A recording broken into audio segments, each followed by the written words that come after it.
नमस्कार, आप देख रहे हैं इंडिया न्यूज और देवभूमि लाइव के साथ मैं दीप्ति द्विवेदी। उत्तराखंड में सरकार बनने के बाद हल्द्वानी में पहली बार बीजेपी प्रदेश कार्य समिति की बैठक की गई और इस बैठक में सीएम पुष्कर सिंह धामी सहित संगठन से जुड़े हुए सभी बड़े नेताओं ने हिस्सा लिया। कार्य समिति 2 दिन तक चली और सीएम धामी मंगलवार को ही हल्द्वानी पहुंच गए थे, जहां उन्होंने प्रदेश कार्य समिति की बैठक में बीजेपी की सरकार के 8 साल पूरे होने पर सेवा, सुशासन और गरीब कल्याण के 8 साल विषय पर आयोजित प्रदर्शनी का उद्घाटन किया था। बैठक में पूर्व केंद्रीय मंत्री रमेश पोखरियाल निशंक और पूर्व सीएम विजय बहुगुणा सहित प्रदेश बीजेपी के बड़े नेताओं ने भी शिरकत की। बैठक में संगठन के आगामी कार्यक्रमों, संगठन की रूपरेखा को लेकर विस्तार से चर्चा हुई।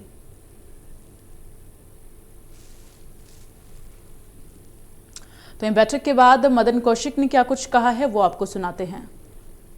हमारी 2 दिन की कार्य समिति में पदाधिकारियों के साथ बैठक करके अपने जितने कार्यक्रम हमारे पिछले दिनों में उनकी समीक्षा हुई और अगले कार्यक्रम तय किए।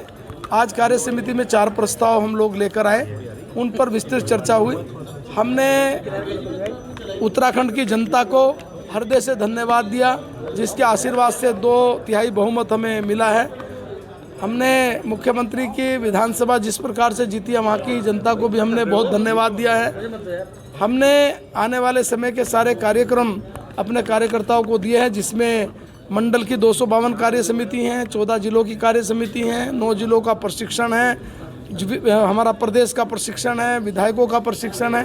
इन सबको भी हमने जुलाई में कार्यक्रम करने हैं। हमारे 14 बड़ी सभाएं हैं जो हमें जुलाई में करनी है और बाकी जो प्रमुख रूप से संगठनात्मक रूप से अन्य हमारे कार्यक्रम थे वो भी हमें जुलाई में। देखिए 3 कैबिनेट के पद खाली है, दायित्व कुछ देने हैं कार्यकर्ताओं को, इस पर भी कुछ चर्चा है? दायित्व में यहाँ चर्चा होने का तो कोई मतलब ही नहीं। सत्र में शुरू होने वाला है, आने वाले समय में 14 शुरू होगा।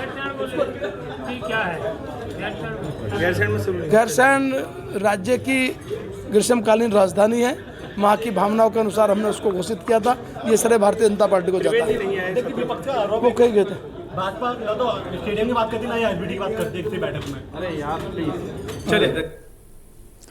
तो आपको बता दें कि हल्द्वानी में बीजेपी की प्रदेश कार्य समिति हुई, जहां पर बैठक में प्रदेश पदाधिकारी और कैबिनेट मंत्री मौजूद रहे।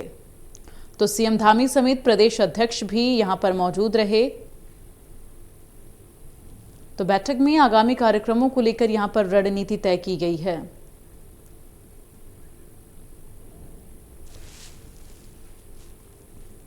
तो किस तरह से 2024 को लेकर बीजेपी का मास्टर प्लान बन रहा है, इस पर आज हम चर्चा करेंगे और हमारे साथ जो खास मेहमान हैं उनसे आपका तारुफ करा देते हैं। हनी पाठक हमारे साथ प्रदेश प्रवक्ता बीजेपी जुड़ रहे हैं और मथुरा दत्त जोशी हमारे साथ प्रदेश महासचिव कांग्रेस जुड़े हुए हैं और पीयूष पंत वरिष्ठ पत्रकार हमारे साथ थोड़ी देर में जुड़ेंगे। फिलहाल आप दोनों लोगों का बहुत बहुत स्वागत है।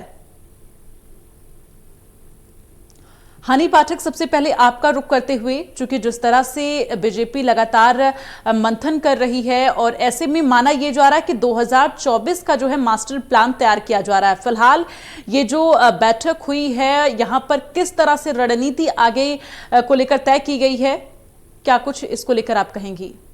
देखिए, ऐसा है, भारतीय जनता पार्टी में लगातार बैठकें होती रहती है, कार्यक्रम होते रहते हैं। भारतीय जनता पार्टी एक संगठनात्मक पार्टी है और ये संगठन से चलती है, तो संगठन के साथ जोड़कर किस तरीके से कार्यकर्ता को रखना है।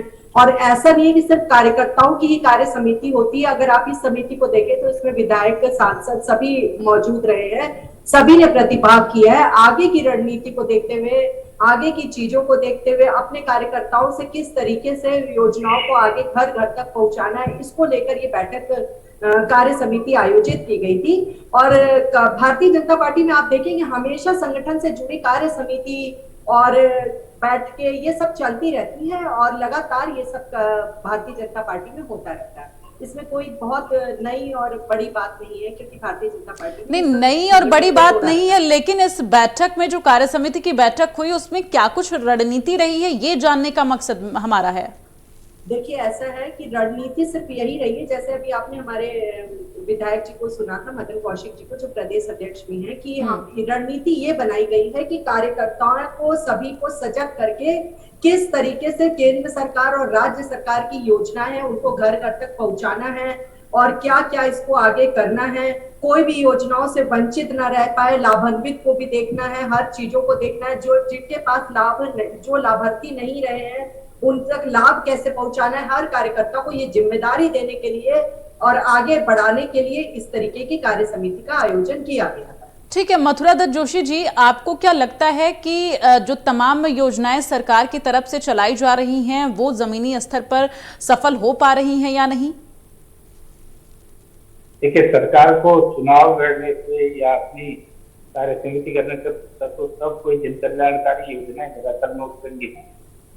कौन सी ऐसी योजना की घोषणा इन्होंने अभी तक कर दी जो हम कहें कि सरकार कोई नई योजना लाना चाह रही है, नया काम करना चाह रही है, तो हम कह दें कि उसको कर रहे। लेकिन कोई काम सरकार ने नहीं किया कि 6 महीने का पीरियड होने जा रहा है। देखिए, मार्च में इनकी शपथ लीजिए, 4 महीने पूरे होते हैं अब इनको। कौन सी बड़ा काम इन्होंने कौन तक किया कि जो कहे, और बिजली के दाम बढ़ाने का काम इन्होंने जरूर किया। जनता के ऊपर टैक्स थोपने का काम जरूर नहीं किया। जनता की जेब में डाका डालने का काम जरूर नहीं किया।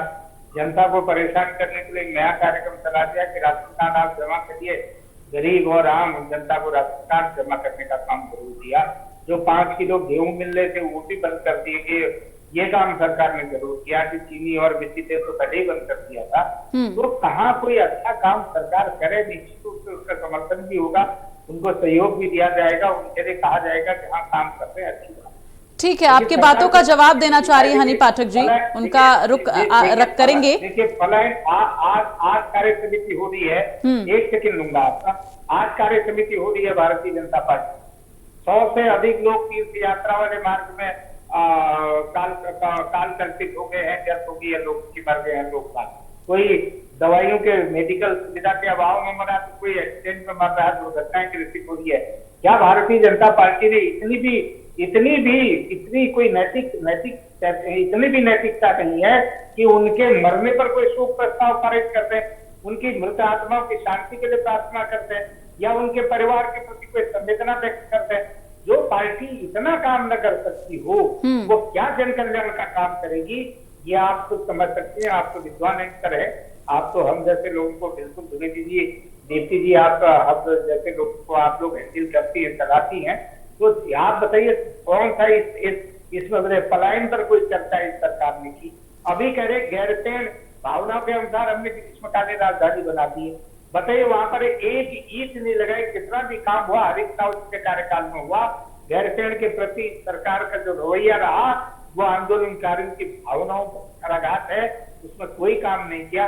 कौन सा काम अगर करते तो निश्चित रूप से मैं भी तारीफ करता। आप जानते हैं, मैं तो बहुत स्पष्ट बोलने वाला आदमी हूँ। ठीक है, आपने स्पष्ट बोला और कई सारे आरोप लगाए हैं। हनी पाठक जी, बहुत सारे गंभीर आरोप आप पर लगे हैं। जनहित में क्या काम आप लोग कर रहे हैं वो जरा आप बताएं। मथुरा दत्त जोशी जी को कोई भी काम नजर नहीं आ रहा है। देखिए, ऐसा है, एक कहावत है ना, खिसियानी बिल्ली खम्मा नीचे, और मथुरा दत्त जोशी भाई साहब इतने वरिष्ठ प्रवक्ता होकर इस तरीके की नहीं, लेकिन मेरा सवाल एक ये भी आपसे रहेगा, चूंकि जो चारधाम यात्रा को लेकर सवाल कई उठ रहे हैं ना, सुरक्षा को लेकर बहुत गंभीर विषय है। देखिए, ऐसा है, सुरक्षा को लेके जो भी सवाल उठे गए, जो अभी मैं मथुरा दत्त जोशी जी की जो भी बात कही गई है उसका जवाब बारी बारी से देती हूँ। ये कहते हैं कि जो कंट्रोल में राशन मिल रहा था, राशन की दुकानों से लोगों को राशन मिल रहा था, उसको भी बंद कर दिया गया। मतलब इलीगल तरीके से जो परिपूर्ण है अपने घर में, अगर वो राशन कार्ड पे राशन लेते हैं तो इनको इनके नजर से वो सही लगता है, लेकिन गरीब और बीपीएल कार्ड धारक इससे वंचित रह जाते हैं, वो इनको सही नहीं लगता। तो जो इनके कार्यकाल में इलीगल वर्क होते चले आ रहे हैं, तो ये इलीगल वर्कों को ज्यादा सपोर्ट करते हैं। और दूसरी बात मैं ये कहना चाहूंगी, जो ये कह रहे हैं कि उस पर कोई भी संवेदना व्यक्त नहीं करी गई, जो अभी दुर्घटना हुई इस पर नहीं हुई, ये बताइए। मध्य प्रदेश के मुख्यमंत्री चौहान जी यहाँ पर पहुंचे थे और मुख्यमंत्री खुद वहां पहुंचे, 50-50 हजार रुपए के मुआवजे की घोषणा करी गई। और दूसरी बात मैं ये कहना चाहूंगी, एयरलिफ्ट करा के सभी मृतकों को यहाँ पर देहरादून लाया गया। और इस तरीके से ये बयानबाजी कर रहे हैं, टीका टिप्पणी कर रहे हैं, जो कि शोभा नहीं देती है। क्या कोई कार्य किया नहीं गया जो ये खत्म हुए थे उन लोगों के साथ? संवेदना प्रकट नहीं की गई थी? पूरा सिर्फ उत्तराखंड ही नहीं, शायद इन्होंने ट्वीट नहीं देखा होगा, केंद्र सरकार ने, नरेंद्र मोदी जी ने, प्रधानमंत्री जो है अमित शाह जी ने, सभी ने ट्वीट किया था और संवेदना व्यक्त करी थी। और ये ठीक है, जो दुर्घटना के शिकार हुए उनके लिए संवेदना व्यक्त की गई, लेकिन जो लोग और चारधाम यात्रा में आए थे, जो लोग कोरोना की वजह से और भी तमाम जो चीजें हैं उसकी वजह से जिनकी डेथ हुई है, उनके लिए क्या कुछ किया गया है? मैं जवाब दे रही हूँ बातों का, एंकर की बातों का मैं जवाब दे रही हूँ। कृपया करके महोदया मुझे जवाब सुनने का आप वो भी रखें। जोशी भाई साहब, मैं अभी एंकर महोदया की बात का जवाब दे रही हूँ, कृपया करके मुझे उनकी बात का जवाब दे। मथुरा दत्त जी, आपके पास में आऊंगी, आपको भी समय दिया जाएगा। बोले तो डिबेट थोड़ी अच्छी लगती है जोशी भाई साहब, बारी बारी से नहीं, पहले मैं पूरा जवाब दे दूं, फिर मैं आपके सवाल का दोबारा जवाब दूंगा। अंकल महोदय, आपने ये कहा कि जो मृतक हुए हैं वहां पर कोरोना के कारण के बाद जो चारों धाम के लिए गए हैं, उनके लिए क्या योजना है? तो मुझे एक बात का जवाब दीजिए, कोरोना होने के बाद क्या आप मेरे बात सुन रही है कि सिर्फ जोशी भाई साहब ही बोल रहे हैं? नहीं, ठीक है, आप बोलिए, आपकी बात सुनी जा रही है। देखिए, ऐसा है कि अपने घर से सारे तरीके की इमरजेंसी दवाइयां लेके कैरी करके चलना चाहिए, अपनी मेडिकल रिपोर्ट को लेके कैरी करके चलना चाहिए। दूसरी बात मैं ये कहना चाहूंगी, वैश्विक महामारी जो ये आई थी कोरोना, उसके बाद लोगों के लंग्स काफी हद तक वीक हुए हैं, जिसके कारण इससे पहले तो इतनी मौतें नहीं हुई थी, लेकिन इसके कारण क्योंकि पहाड़ क्षेत्र दुर्गम क्षेत्र है, ऑक्सीजन लेवल उसमें बहुत ऊपर कम है, हर व्यक्ति इतनी आसानी से सफर नहीं कर सकता। अब ये कहेंगे कि आपकी वहां पे मेडिकल की सुविधाएं क्या रही है? मुझे एंकर महोदय एक चीज का जवाब दीजिए, अगर कोई गंभीर बीमारी मुझे है तो मैं उसकी इमरजेंसी दवाइयां लेकर ही बाहर घर से निकलूंगी। जैसे मुझे सीवियर माइग्रेन है तो मेरे पर्स में हमेशा मेरे सीवियर माइग्रेन की मेडिसिन पड़ी रहती है। नहीं तो क्या जितनी भी मौतें हुई हैं सब किसी न किसी बीमारी से ग्रसित थे? कंप्लीट, ये सवाल बहुत बार उठता है और इंडिया न्यूज काफी लोकप्रिय चैनल है, मैं इसके माध्यम से सभी तीर्थ यात्रियों को भी ये बात बताना चाहूंगी, जब आप किसी मेडिकल राहत शिविर में वहां पर जाते हैं तो आपका टेस्ट होता है, टेस्ट में ये पता लगता है शुगर है कि नहीं, बीपी है कि नहीं, उसके बाद आपको मेडिकल इमरजेंसी की दवाइयां दी जाती हैं। अननेसेसरी अगर मान लीजिए आपको कोई दवा दी गई और आपके शुगर होने के कारण वो दवाइयां आपको रिएक्शन कर गई, तो भी विपक्ष क्या, हम खुद ही इससे शर्मसार रहेंगे कि इस वजह से इनको ये दिक्कत का सामना करना पड़ा। लेकिन अगर अपनी रिपोर्ट कैरी करके वो वहां चलेंगे और उनको दिक्कत आएगी तो वहां पे मेडिकल राहत शिविर जो लगा हुआ है वहां जाकर वो ये बता सकते हैं हमें ये दवाइयां चलती हैं, हमारी ये रिपोर्ट है और इस समय हमें ये समस्या हो रही है, कृपया करके इसके आधार पर हमें कोई दवाइयां दी जाए। चलिए ठीक है, आपके पास लौटूंगी मैं। हमारे साथ पीयूष पंत जी भी जुड़ गए हैं, वरिष्ठ पत्रकार हैं। पीयूष पंत जी, मेरा सवाल यही है आपसे, चूंकि लगातार देखिए जिस तरह से हम तमाम ये डिस्कस कर रहे हैं, हालांकि जो ये कार्य समिति बैठक हुई है बीजेपी प्रदेश कार्य समिति की, इसको लेकर हम डिस्कस कर रहे हैं कि क्या 2024 को लेकर यहाँ पर रणनीति तैयार हुई है या फिर किस तरह से ये मंथन जो है यहाँ पर 2 दिवसीय जो कार्य समिति बैठक हुई है, किस तरह से मंथन हुआ, आपको क्या लगता है? देखिए ऐसा देखिए, हम सभी को पता है कि भारतीय जनता पार्टी हमेशा हनी पाठक जी, आपके पास आऊंगी। पीयूष पंत जी से मैं बातचीत कर रही हूँ अभी। संगठन तो क्या, इनके यहाँ तो कोई बचा ही नहीं है, संगठन क्या होता है इनको पता ही नहीं है, तो इन्हें तो बुरा लगेगा ही ना कि भारतीय जनता पार्टी में संगठन इतना मजबूत है कि हर समय बैठ के करता रहता है। इनको ठीक है हनी पाठक जी, आपके पास आऊंगी मैं, आपने जवाब दिया और ये सवाल मेरा पीयूष पंत जी से था। ओके। देखिए दिव्या जी, ये हम सभी जानते हैं कि भारतीय जनता पार्टी जो है हमेशा चुनावी मोड में रहती है। एक चुनाव खत्म हुआ तो दूसरे चुनाव की तैयारी करती है, और वही हम देख रहे हैं कि हल्द्वानी में जो 2 दिन का इन्होंने जो ये कार्यक्रम किया है, कार्य समिति की जो मीटिंग है, वो निश्चित रूप से देखिए आगामी चुनाव 2024 और 2024 चुनाव में यहाँ पिछले बार चुनाव में लोकसभा था, सारी सीटें यहाँ से दे गए थे, लेकिन एंटी इनकम्बेंसी काम करती है निश्चित रूप से। मोदी सरकार के खिलाफ किए, आवामी सरकार के खिलाफ इसीलिए कुछ सीटें कमाई, इसीलिए जो है ये आगुवाई करी भारतीय जनता पार्टी ने। लगभग जो है 1600 ऐसे बूथ हैं जहां भारतीय जनता पार्टी को हमेशा कम वोट मिलते हैं। तो इस बार इस मीटिंग में जो ये लगातार खासकर फोकस इस बात पे है कि आखिर क्या किया गया है कि ये जो 1600 बूथ है उसमें जो है किस तरह से भारतीय जनता पार्टी वो ज्यादा से ज्यादा इसके लिए इन्होंने सांसदों की ड्यूटी लगाई है, विधायक की ड्यूटी लगाई है। तो पूरी तरीके से 2024 के लिए सारी जो एक पूरा कर देना चाहते संगठन लेवल पे, और संगठन को और मजबूत के लिए भी जो है ये बैठक हुई थी। लेकिन मुझे लगता है कि और होना चाहिए था कि जिस तरह से उत्तराखंड में जो संकट पैदा हो रहा है लगातार, बिजली का संकट है, ज्यादा संकट है, दूसरा जो है चारधाम यात्रा जिस तरह से जो है अव्यवस्था है या कुव्यवस्था हुई है, उसके लिए तो धोनी जो धामी जी हैं, धामी जी को इतने ज्यादा मतों से जीतना नहीं चाहिए था, लेकिन पता नहीं कैसे उत्तराखंड ने जिता दिया। लेकिन ये संदेश जनता को देना चाहिए कि आप जो है शासन करने में इतने दक्ष नहीं है। आप चारधाम यात्रा में कोई योजना नहीं बनाई गई, जिस तरह से वहां देखिए वो टट्टू घोड़े मर रहे हैं, जिस तरह से जाने जा रही हैं, वो लेके अभी तक सरकार के कान में जू नहीं रही है और कोई इस तरह की व्यवस्था नहीं बना रही है। और तब मुझे लगता है कि एक है कि श्रद्धांजलि दे दी गई हो, लेकिन विचार शायद ही। ठीक है, चलिए पीयूष पंत जी आपके पास लौटूंगी और यहाँ पर मथुरा दत्त जोशी जी आपका रुख करते हुए, जिस तरह से आपने तमाम गंभीर आरोप लगाए थे और सवाल किए थे, हनी पाठक जी ने जो जवाब दिया, क्या उसमें आपको आपका जवाब मिला? नहीं, मुझे हनी पाठक जी का एक ही सवाल का जवाब नहीं मिला। मैंने ये कहा था, पीयूष पंत जी मेरी बात से सहमत होंगे, भारतीय जनता पार्टी की कार्यसमिति हो रही है, अच्छी बात है, उनको अधिकार है उसकी कार्यसमिति करें और उसमें तमाम मुद्दों पर चिंतन करें, बिल्कुल करना चाहिए, कोई दो राय नहीं, उनको अधिकार है। लेकिन जो सबसे बड़ी बात थी, मैंने कहा कि 26 लोग मरे पुरोला में, और कुल मिलाकर अभी चाहे चार धाम, चाहे गंगोत्री हो, यमुनोत्री हो, केदारनाथ हो, बद्रीनाथ हो, मरने वाले की संख्या 104 से अधिक पहुंची है। मेरे ख्याल से हम 150 के हेरफेर में लोगों की जब्त की। क्या सरकार, क्या पार्टी की इतनी नैतिकता नहीं थी कि मृतकों के प्रति एक शोक प्रस्ताव अगर ले आए हो सदन में अपने पार्टी के मीटिंग में, या उनके परिवार के प्रति संवेदना व्यक्त करते? तो जो पार्टी इस पर भी राजनीति कर रही हो, उसके लिए आप क्या कर सकते हो? आप उसमें चिंतन कहीं पर भी, वहां महंगाई पे कोई चिंतन हो रहा है? महंगाई पे कोई बात नहीं। आप पूरे उसमें देख लीजिए, बिजली के दाम इन्होंने दूसरी बार बढ़ाने जा रहे हैं। सरकार आई है, नई सरकार आई है, अभी 15 दिन पहले बिजली के दाम बढ़े हैं, फिर बिजली के दाम बढ़ाने का प्रस्ताव आ गया। बिल्कुल, निश्चित तौर पर हनी पाठक जी वाकई में सवाल तो उठेंगे। एक तो चारधाम यात्रा को लेकर जो सवाल उठ रहे हैं वो तो लाजमी है, लेकिन दूसरी तरफ ये जो लगातार मंथन और बैठक चल रहे हैं, जैसा कि आपने कहा कि भारतीय जनता पार्टी इस तरह से बैठकें करती रहती है, तो ये जो बैठकें होती हैं, क्या वाकई में जो मुद्दे हैं, जो वाकई में जरूरतें हैं लोगों की, उन पर डिस्कस होता है? क्योंकि बिजली, पानी, ये तमाम जो मूलभूत सुविधाएं हैं वो हर किसी तक पहुंचना चाहिए, और आज की डेट में अगर हम देखें तो तमाम ऐसे पहाड़िए क्षेत्र हैं जहां पर पानी की सुविधा बहुत अच्छे से नहीं है। देखिए, ऐसा है एंकर महोदय, इस समय पहाड़ में पानी की स्थिति काफी पहले से अच्छी हुई है।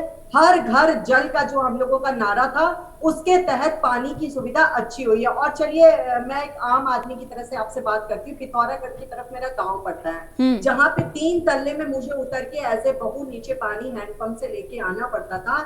आज वो तरीका है कि आज वो चेंजेस आए हैं कि हमारे किचन की बेसिन में गांव में वहां पानी आ रहा है। अब मैं अगर गांव में बर्तन धोती हूँ तो किचन के सिंक में पानी आ रहा होता है, मुझे बाल्टी 3 तल्ले से भर के ऊपर लेके हैंडपंप से नहीं आना पड़ता है। जो ये मेरे साथ है वो मैं आपको अपना बता रही हूँ। और पिथौरागढ़ से भी काफी इंटीरियर दसौली की तरफ हमारा गाँव पड़ता है, कुमाऊं में, और वहां पर भी ये सुविधा हर घर जल की दिखाई दे रही है। दूसरी बात मैं आपको बताऊं, जोशी भाई साहब प्लीज बीच में ना बोले, बीच में इंटरप्ट ना करें। देखिए, ऐसा है एंकर महोदय, इनको कहिए कि वरिष्ठता का परिचय दें, बीच में इंटरप्ट न करें जब सवाल। ठीक है मथुरा दत्त जोशी जी, हनी पाठक जी को अपनी बात रखने दीजिए, आपको भी मौका मिलेगा। अगर जो कुछ भी सवाल उठाना होगा आप उस वक्त में बोलिएगा। ऐसा नहीं, आपकी ना प्रवक्ता की गरिमा दिखा रहा है जोशी भाई साहब, ये गरिमा दिखा रहा है कि आप मेरे से पद में और उम्र में इतने बड़े हैं, उसके बावजूद आप बीच में इंटरप्ट करते हैं। जब सवाल करते हैं तो जवाब भी लेने का आमना रखिए,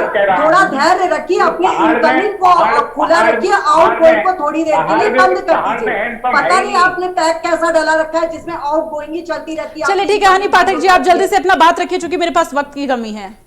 दूसरी बात मैं ये कहना चाहूंगी कि बार बार ये कह रहे हैं संवेदना प्रकट नहीं करी, संवेदना प्रकट नहीं करी। शायद इन लोगों के सुनने समझने की शक्ति बिल्कुल खत्म हो चुकी है।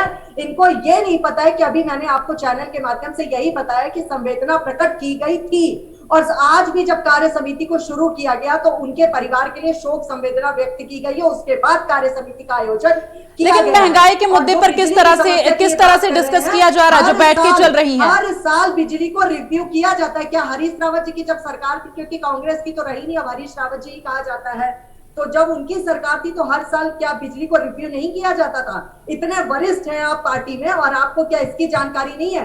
हर साल एंकर महोदया रिव्यू किया जाता है। चलिए ठीक है, हनी पाठक जी, मतदाता जोशी जी और पीयूष पंजी, आप तीनों लोगों का बहुत बहुत धन्यवाद हमारे साथ जुड़ने के लिए, चर्चा में शामिल होने के लिए। लेकिन इन सब के बीच जो लगातार बैठकों का दौर चल रहा है, उनमें तमाम जो मुद्दे हैं, जो वाकई में लोगों की जरूरतें हैं, उन पर भी डिस्कस करना बेहद जरूरी है। देवभूमि लाइव में मेरे साथ बस इतना ही। आप देखते रहिए इंडिया न्यूज।